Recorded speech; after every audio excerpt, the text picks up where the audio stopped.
growth journey of a Chinese bamboo tree is a remarkable tale of patience and perseverance. For 5 years, it quietly develops underground, requiring daily care and nourishment without any visible signs of progress to the outside world. Then suddenly, in just 5 weeks after breaking through the surface, it skyrockets in that 5th year to a towering height of 90 feet, revealing itself to the world. The unique growth pattern holds profound symbolic significance, including the notion of late blooming. In today's video, we will explore how these symbolisms resonate with the remarkable career of a goaltender who went from selling apples and delivering pizzas as a Junior A goalie to being drafted by the Quebec Nordiques in 1994. Despite a lengthy path to his NHL debut, this individual exemplifies the resilience and eventual triumph associated with the bamboo tree. From a humble beginning in the 9th round, 217th overall, he persisted through the years of setbacks before finally establishing himself in the league. Once he found his stride,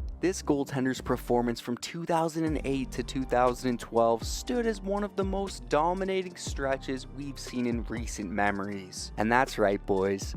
We're talking about Timmy Thomas today, and his remarkable rise to prominence through his mid to late 30s. Timothy Thomas Jr. was born on April 15, 1974. Hailing from Flint, Michigan, he was a proud graduate of Davidson High School. But despite his humble beginnings in the suburbs of Amityville, Flint, Thomas faced numerous challenges on his path to success. Raised by his parents Tim Sr. and Kathy, who recognized his love and passion early on, Tim's journey was marked by their unwavering support and sacrifices along the way. Tim's family did struggle financially. Tim knew that if he wanted to stay in such an expensive sport like hockey, he was gonna have to work extra hard. In Thomas's late teen years, he would wake up to buy bushels of apples at a nearby orchard, sell them door to door, then attend school and hockey practice before finishing the day off by delivering pizzas. Thankfully, Tim wasn't alone. He had some of the most supportive and loving parents one can only dream of. Tim's parents would make significant sacrifices to support his hockey dreams. They would sell everything they could, from NASCAR merchandise to dishes to used clothing on eBay, just to be able to afford to keep their son in the game he loved. Tim Sr. would even sell off his wedding rings to keep the hockey dream alive. And knowing their dedication allowed Tim to pursue his dreams, knowing that all the sacrifices made would eventually lead him to NHL stardom. It's heartwarming hearing these stories and knowing that Tim's parents will never have to work another day in their lives.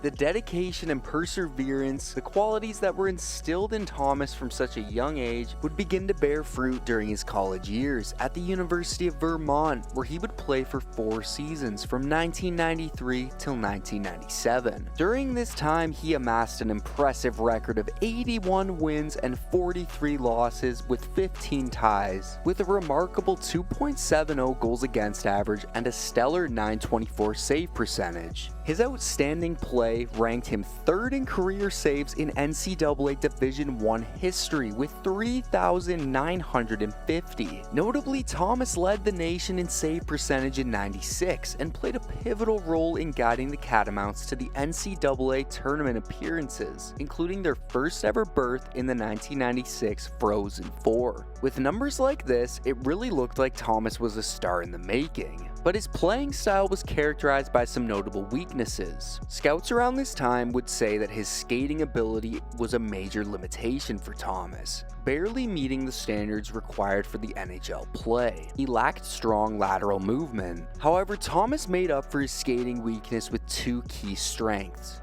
Firstly, his exceptional ability to track down the puck set him apart. Despite his unconventional movements, he managed to consistently follow the puck, enabling him to make circular saves. And additionally, his high compete level fueled his determination to succeed, and this was visible in almost every game he played. His heart was always in it, and he never gave up on any play. Tim's achievements at Vermont would earn him recognition. He was a 2-time NCAA East All-American, holds the top spot among Vermont goaltenders in games played, wins, and saves. Notably, during his time in Vermont, Thomas was teammates with future NHL star Marty St. Louis. The two would go on to become great friends over the years. Amidst his college journey, in 1994, following his first season in the NCAA, Thomas received a draft call from the Quebec Nordiques. Quebec selected Tim in the 9th round, 217th overall. Simply being drafted into the NHL is a significant accomplishment. Initially, this appeared like it was going to be the pinnacle of Tim's pro career. Not many teams were high on Thomas. They were pretty skeptical at first. Given his size and unique style, two main factors which ultimately led to him falling so far in the draft. But those who knew Thomas knew that he was just getting started.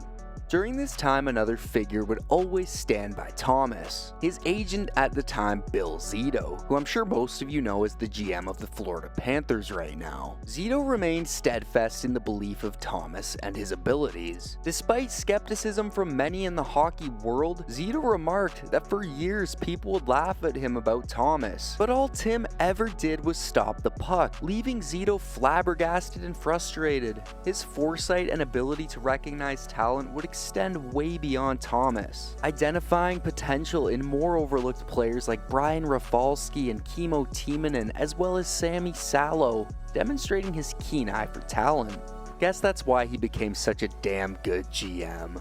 But I digress, back to Timmy. Following his successful 4-year stint at the University of Vermont, Thomas encountered significant challenges in transitioning to the pro hockey life. Thomas was originally sent to play for the Houston Aeros in the IHL. Thomas faced a daunting debut, however, surrendering 4 goals on 27 shots, and after only 1 game, the Aeros perceived Thomas as just another casualty, just another player who couldn't meet the demands of professional hockey, swiftly releasing him following his shaky start. Despite this setback, Thomas refused to concede defeat. He was determined to continue pursuing his passion for hockey, and Thomas made the bold move to transition to playing overseas. Thomas joined HIFK of the Finnish SM Liga mid-season, and Thomas showcased his exceptional talent, boasting an impressive save percentage of .947. Thomas recognized his potential to forge a successful career, and this move overseas might have been one of the smartest decisions he made in his career. And later on that season, his outstanding performance helped play a pivotal role as HIFK advanced through the playoffs and clinched the Finnish championship. This remarkable run of dominance in 1998 not only solidified Tim's reputation in the Finnish league, but also garnered attention from NHL clubs. Thomas had the resilience and skill that would ultimately set him apart, proving that he was more than just another player drafted who would never make it to the NHL. Despite being drafted by the Quebec Nordiques in 1994, Thomas never signed with the team, and as his pro career reached its 5th year, he became a free agent, opening the door for negotiations with any NHL club.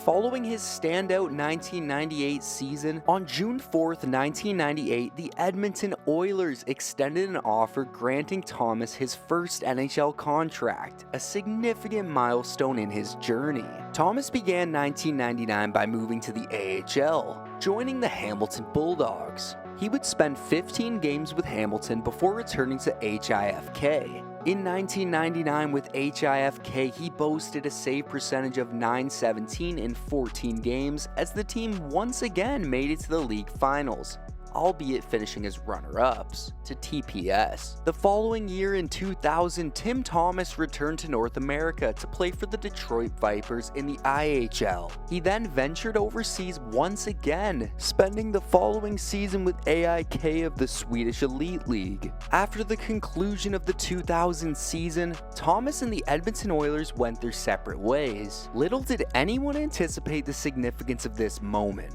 as in 2001, Tim Thomas will be picked up by the Boston Bruins. Initially, this move just seemed like a nothing burger. Boston didn't see Thomas as part of any long-term plan, but this unexpected turn of events marked the beginning of something special. But we still had a ways to go. In 2001, Tim Thomas officially joined the Boston Bruins organization. However, he opted to continue his hockey journey over in Europe. embarking on his first full season in the SM Liga, this time with Karpat. Despite the team's playoff run falling short, Thomas enjoyed a prosperous season, appearing in 32 games and boasting an impressive .925 save percentage. The following year, Tim Thomas demonstrated his readiness for the NHL with remarkable performances. In Thomas's first full season in the AHL for the Providence Bruins, where he would have a .906 save percentage and a 2.87 goals against average. Then, later on in the year, after years of hard work, perseverance, and determination, it was all finally starting to pay off. At the age of 28, Thomas finally realized his dream of playing in the National Hockey League.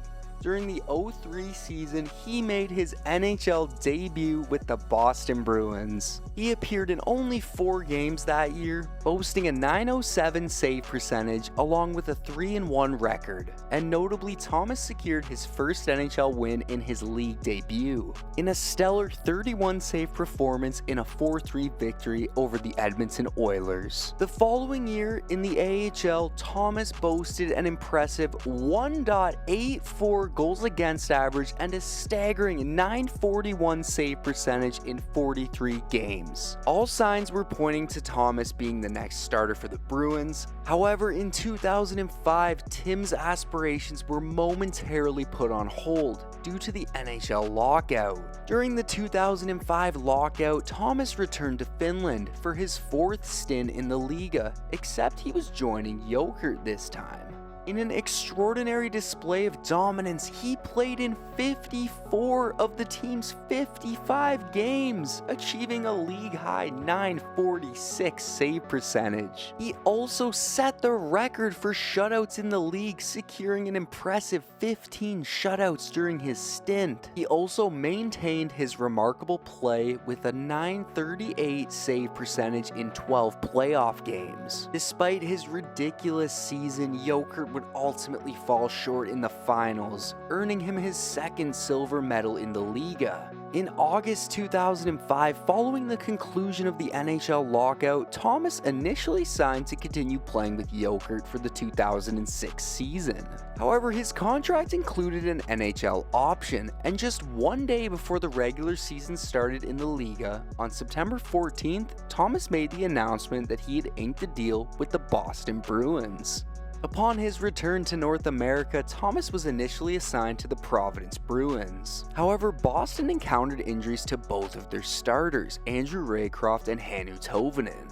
Thomas would earn his first call-up to the NHL in 3 years. And at the age of 31, he would finally ascend to the role of an NHL starter, firmly establishing himself in the league. His journey through the various leagues, including Europe, the East Coast League, and the AHL, had finally borne fruit. Thomas never doubted the eventual fruition of his dreams. Just like the Chinese bamboo tree, Tim's perseverance and unwavering commitment to the game symbolized his initial breakthrough, akin to the 5th year of the growth in the Chinese bamboo tree's life cycle. Thomas concluded the 2006 season with a record of 12-13-7. Tim Thomas posted a commendable 2.77 goals against average and a decent .917 save percentage in his first NHL stint. He got his first shutout along the way. Recognizing his outstanding contributions to the team, Thomas was honored with the Boston Bruins 7th Player Award, as voted by the fans for exceeding expectations. In the offseason, Tim's stellar performance led him to a rewarding outcome, as he was re-signed by the Bruins to a 3-year deal, solidifying his place on the team and as a key player in the team's future plans. However, the team had planned for Thomas to be the backup, at least in 2007. In 2007, Thomas found himself starting as the backup for goaltender Hannu Tovanen, taking the lead. However, as Tovanen faced challenges, Thomas once again stepped up to the plate as the Bruins' starting goalie, and he never looked back.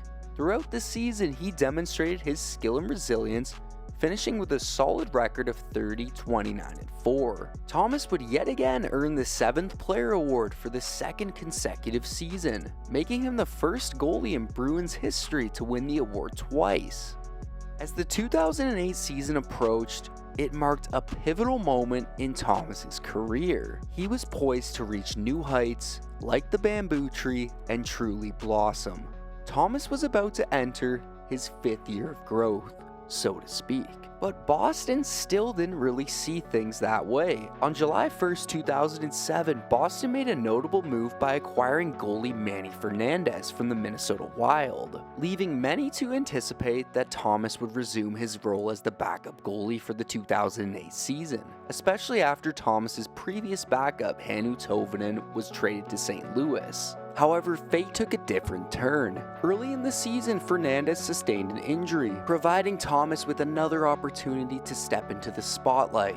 And this time, Thomas seized the chance and reclaimed the position of the Bruins' starting goalie, and he wasn't going anywhere anytime soon.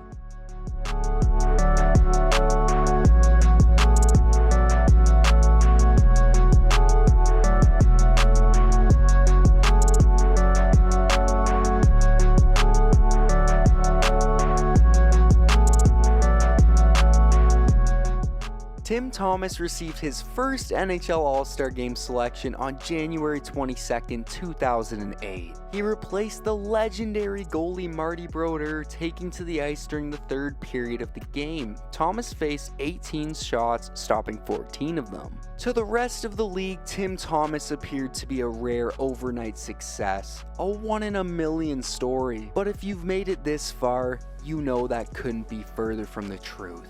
Thomas's journey was one of relentless perseverance and unwavering determination. All he needed was an opportunity to blossom and shine. Despite all the challenges and criticisms Thomas received early on, he always remained true to himself, continuing to own his craft in his own unique way. "I don't feel like I've came out of nowhere," Thomas emphasized. "I haven't been hiding as much as people think. Hiding in plain sight, I guess." And this sentiment right here rings true to Thomas's remarkable journey, showcasing his resilience and determination that propelled him to success. And Boston made a strong push into the playoffs in 2008, but despite their prowess on the ice, their journey was halted in a hard-fought series against the Montreal Canadiens, as Boston would be eliminated in a decisive Game 7. Despite the disappointment of the early playoff exit, Tim Thomas showcased his capabilities in his first showing in the Stanley Cup playoffs. His performance was commendable, earning him respect despite the team's eventual defeat.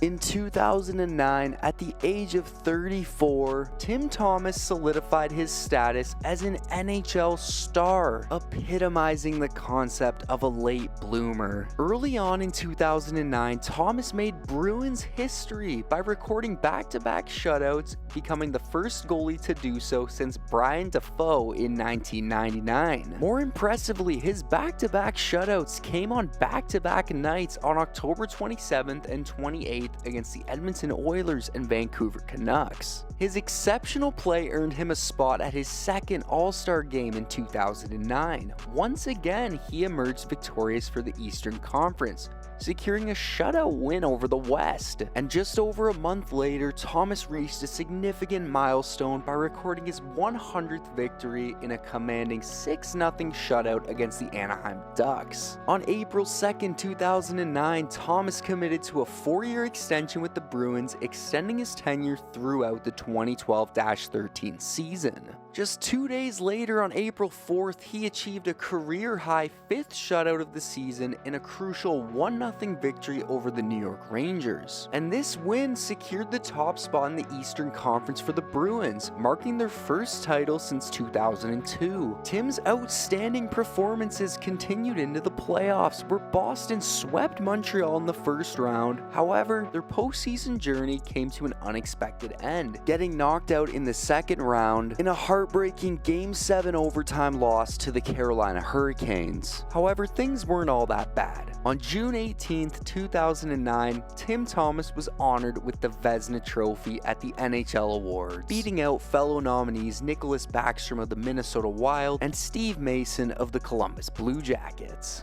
Thomas led the NHL with an impressive 2.10 goals against average and a remarkable .933 save percentage in 2009, solidifying his status as one of the league's best goaltenders. On January 1st, 2010, Tim Thomas took to the ice as the starting goalie for the Boston Bruins in the NHL's third Winter Classic, held at Fenway Park, of course. Despite all of Tim's recent success, he experienced a slight decline from form. In 2010, he only posted a 17-18-8 record, albeit with a still respectable 2.58 goals against, and many people thought, given Tim's age, it was possible that 2009 may have been his best showing. He even lost his starting job in 2010. In the playoffs, Thomas didn't see any action, as the young Tuukka Rask assumed the position and took over the goaltending duties for the Bruins. But despite Boston and Tuukka's efforts, the Bruins experienced a heartbreaking defeat in the conference semifinals against the Philadelphia Flyers, surrendering a 3-game series lead to ultimately lose the series. The Flyers became only the third team in NHL history, following the 1942 Leafs and the 1975 Islanders, to win a series after losing the first 3. So heading into 2011, Tim Thomas was in a pretty weird spot. He was still a very solid goaltender, but not a lot of people knew that if at his age, he would be able to maintain his elite play from past years. And many people wondered if the young Tuukka Rask would take over as the full-time starter. In 2011, Thomas bounced back. In 2011, Tim Thomas earned his 3rd consecutive selection to the All-Star Game, as the event was not held in 2010 due to the Winter Olympics. Remarkably, that made Thomas the first goal. Comes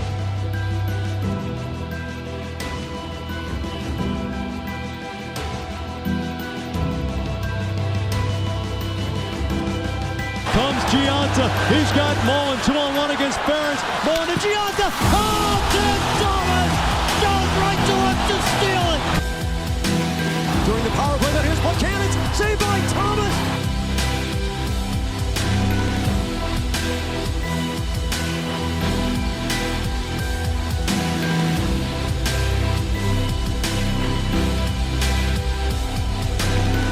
Back down for Horton, score!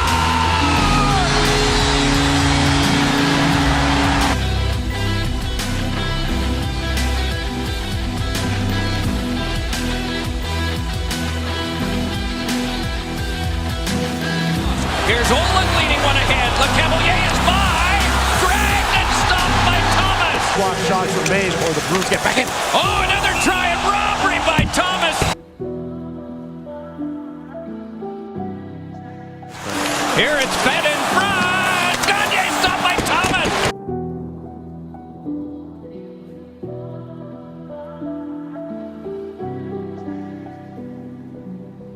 Save made by Thomas. Rebound. Oh, and he covered that one too. In by Purcell and a drive. Fought off by Thomas. Rebound. Right back to LeCavalier. Pad stop made by Thomas again. Thrown in front by Purcell. Oh, and another great one.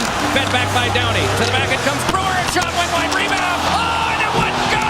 Brewer does what you're supposed to do. Traffic in front, Thomas can't see it. Downey's there, and just miraculous.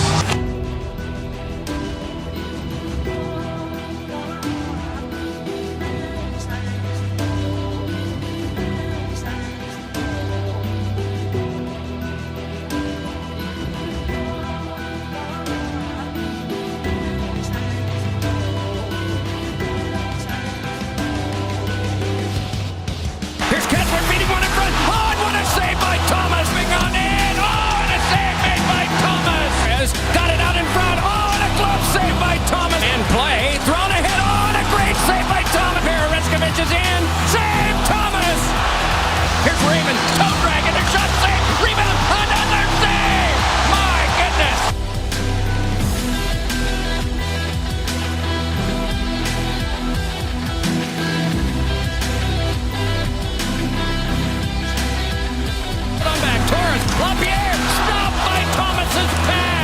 one tipped to Danielson. Backhander. Oh, and Thomas reaching behind. Back on for Tambellini. Crossover move in front of the shot. Oh, and Thomas with a save. For the first time in 39 years, the Boston Bruins have won the Stanley Cup. And they pour on to celebrate with Tim Thomas, their heroic goaltender.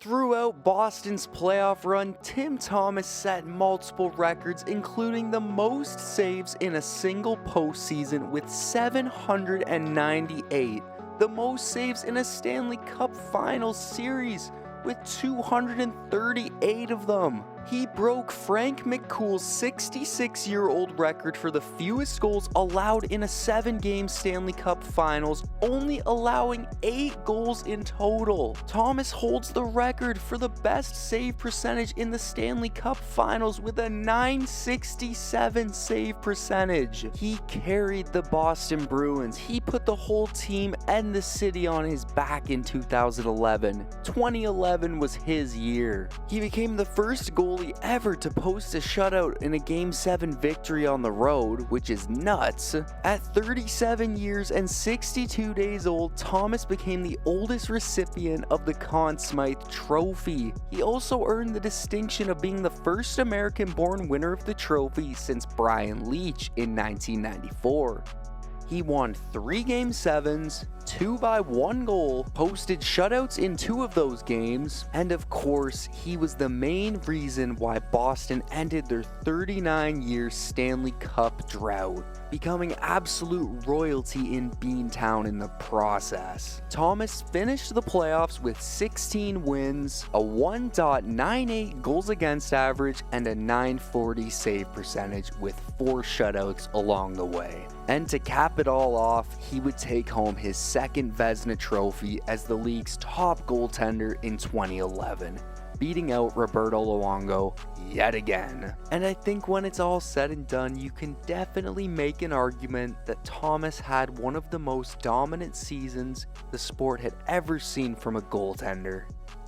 In a 3-year span from 2009 to 2011, Thomas achieved a Jennings Trophy, 2 Vezinas, a Conn Smythe, and a Stanley Cup ring. He had pretty much done it all in just 5 years in the league. However, in 2012, the spotlight shifted away from Tim's on-ice performance and onto his off-ice decisions. Despite reaching the pinnacle of his career in terms of on-ice success, Tim's actions away from the rink became the center of attention.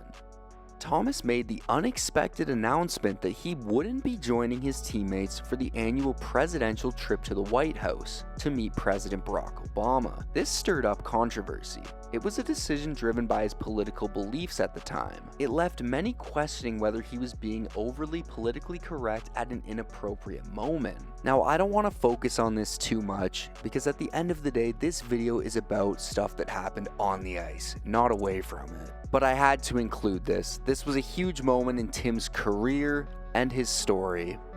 Despite all the unwanted attention surrounding the decision, Thomas remained focused on his game, and he was determined to excel on the ice. Throughout this season in 2012, Thomas continued to shine. He was an all-star yet again, winning 35 games for a second straight year, posting a .920 save percentage and a 2.36 goals against average. Another great year for the 38-year-old netminder. Despite his stellar performance in the regular season, Boston and Thomas fell short of making one last championship run together, and they were eliminated in 7 games in overtime by the Washington Capitals in the first round. Thomas was showing no signs of slowing down. Despite the disappointing end to the season, he was still playing at an elite level. However, despite his remarkable play, he made the decision to put his hockey career on pause, opting to prioritize more time with his family and ultimately move them to Colorado. Thomas chose to step away from the game. After dedicating 17 years of his life to hockey and facing constant scrutiny over his decision to not visit the White House, who could blame blame him. Thomas recognized his need for a mental reset for himself and his family. With his impressive list of accomplishments in the sport, Thomas had already achieved nearly everything a goalie could dream of. It was time for him to focus on the next chapter of his life, outside of the rink. Sadly, Tim's decision to prioritize family led to the end of his illustrious tenure with the Boston Bruins, as he would be suspended by the team for not attending training camp, and ultimately that led to him being traded to the New York Islanders. Despite technically being a member of the Islanders, Thomas still chose to sit out the final year of his deal, and many people saw this as the end for Thomas. But after a year away from the game, Thomas found himself motivated for a potential comeback.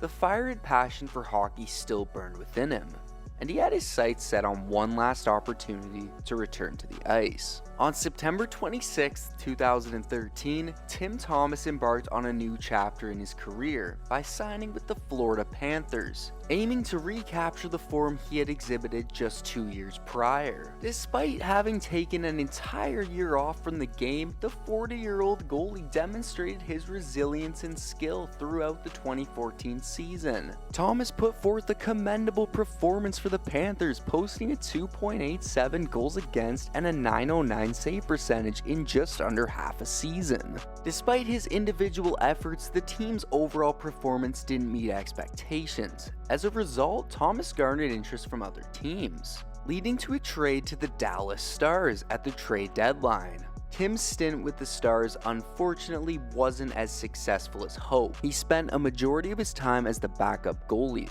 and only appearing in one playoff game throughout his time in Dallas. Now at 41 years old, Tim Thomas ultimately decided it was time to hang up the skates for good following the end of the 2014 season. With an impressive legacy and nothing left to prove, he retired from the game with his head held high. After retiring from hockey, Thomas would seemingly just disappear, and many people wondered why he stayed out of the public eye after being such a prominent figure in the hockey world for such a long time. Some years down the road, those questions would be answered.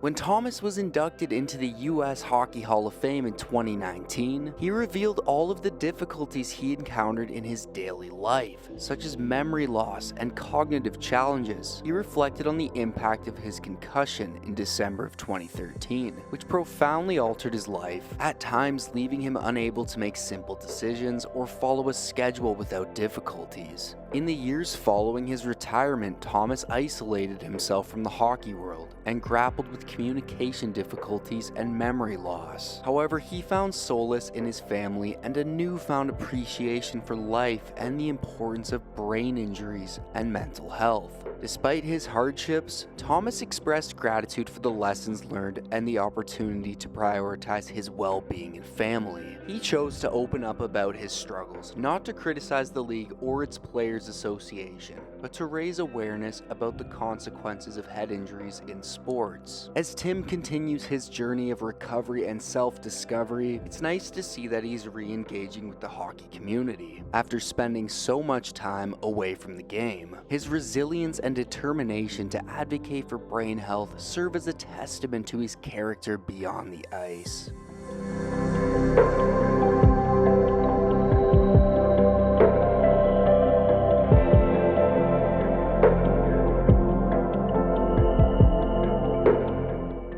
Tim Thomas will go down as being one of the greatest late bloomers hockey has ever seen. He was a 9th round draft pick for a team that wasn't even around anymore by the time he had a full-time NHL job. He had to work hard for everything he got in life. His skill was always there, and once he was given his opportunity, he took it and ran. Thomas turned a 9-year career into a lifetime worth of achievements and memories that fans will never forget.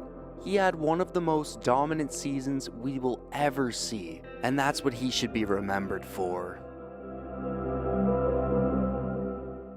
Thomas was always there, quietly making noise beneath the surface, waiting for his chance to rise above. I was playing in Houston in the International Hockey League before I came here. I've been to 3 Tampere Cups and 2 World Championships.